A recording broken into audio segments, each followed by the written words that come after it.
Hi, happy Wednesday. Guess where I am? You remember this place? I am at school. I met this morning with the other kindergarten teachers to get some things ready for you to work on. But I thought as long as I was here, I would come to you and read you a story from our classroom. So it's a little bit like being at home again.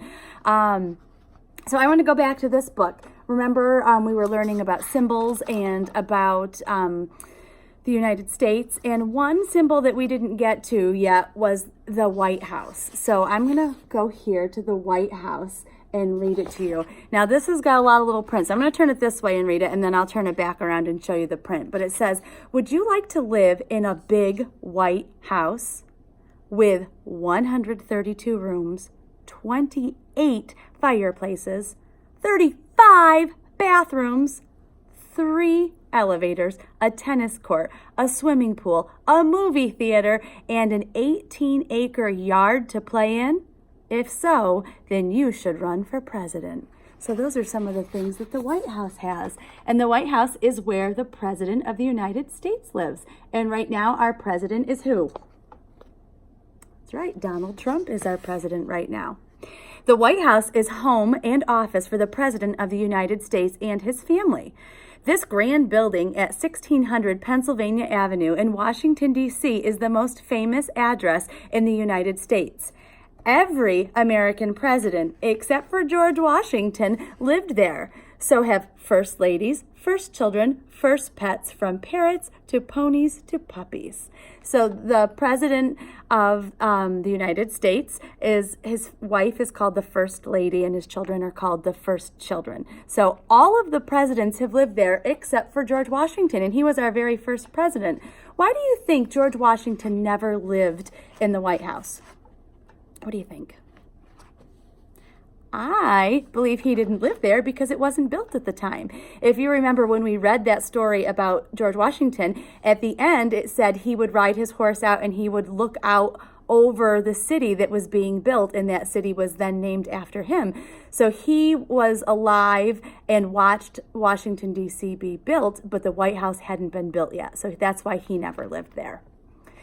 In 1791, our first president, George Washington, chose the site for the president's house. It was on a hill overlooking the Potomac River. The next year, James Hoban, an Irish architect, won a contest to design the building. He drew a classic 3-story mansion, and it could be made out of wood and brick and covered in sandstone. And construction began in 1792. So that was over 200 years ago. The second president, John Adams, and his family moved into the White House in 1800. The house was cold, the roof leaked, and the plaster on the walls was damp. The yard was full of construction rubbish. The president's house was not very presidential. So even though it was supposed to be this great big house and beautiful house, it wasn't so nice at first. During the War of 1812, the British Army burned down the White House. But first, they came in and they ate that dinner that the First Lady Dolly Madison had set up. Look at that. So she had made dinner and they came in and ate the dinner and then they burned the house. That's not very nice. The president's house was ruined. Its insides were burned, the roof was gone, and only the walls stood, but even they had been cracked. So the house was still an important symbol to Americans, so James Hoban rebuilt it in 1815. The sandstone was sealed with a whitewash or paint to protect it. The president's house was soon nicknamed the White House. It takes 570 gallons of paint to keep the White House white. President Theodore Roosevelt made the White House its official name in 1902. By this time, the mansion felt a little bit crowded, and Roosevelt had added the West Wing. So that's a different wing or a different part of the house. We don't have wings in our house. We have like different rooms, but they have whole separate sections that they call wings. The West Wing now houses the president's Oval Office or cabinet room and offices that the president and his staff work in. Another president named Franklin Delano Roosevelt had the East Wing built in 1942. That one had a theater and offices for the First Lady and her staff. Did you hear that? It's time to go home. I'm going to keep reading. President Harry S. Truman arrived at the White House in 1945. Every president before him had left the mark on the building somehow. The walls, the ceilings, the beams had been drilled through, and plumbing had been added, and gas lines and electricity and phone wires had gone through. Rooms had been painted and redecorated and sometimes moved around. All of this began to weaken the structure of the White House. Then, when a piano leg sank through a creaky floor, he knew something had to be done. President Truman had most of the White House stripped bare to the outer walls, and it was rebuilt, and this time sealed with concrete. This is the White House that stands today, with its original 200-year-old outside walls. The White House has 6 floors of room. The president holds meetings and gives speeches and signs bills in the Oval Office. He sits at a carved oak desk that was made in 1880 from a British ship. The East Room is the largest room in the White House, and it's used for ceremonies and concerts. A famous painting of George Washington hangs here. It is the only object that has been in the White House from the beginning.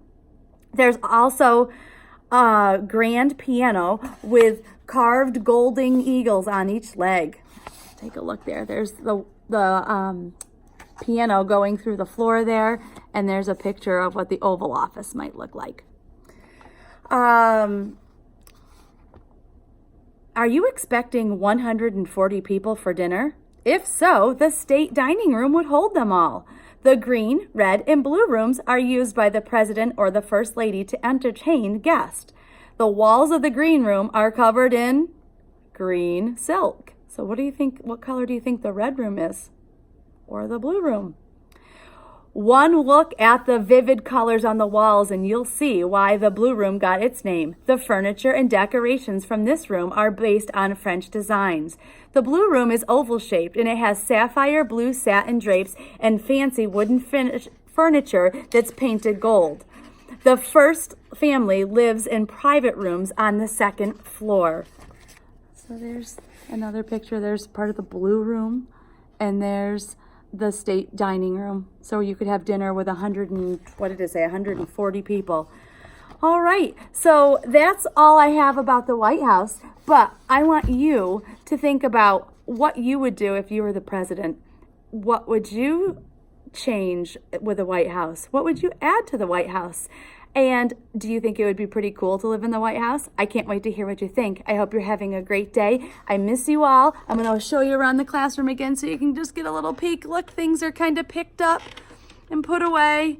I had to put lots of stuff away. They've been coming in and doing lots of cleaning and getting things ready for when we come back. I will talk to you all very soon. I miss you all. Bye.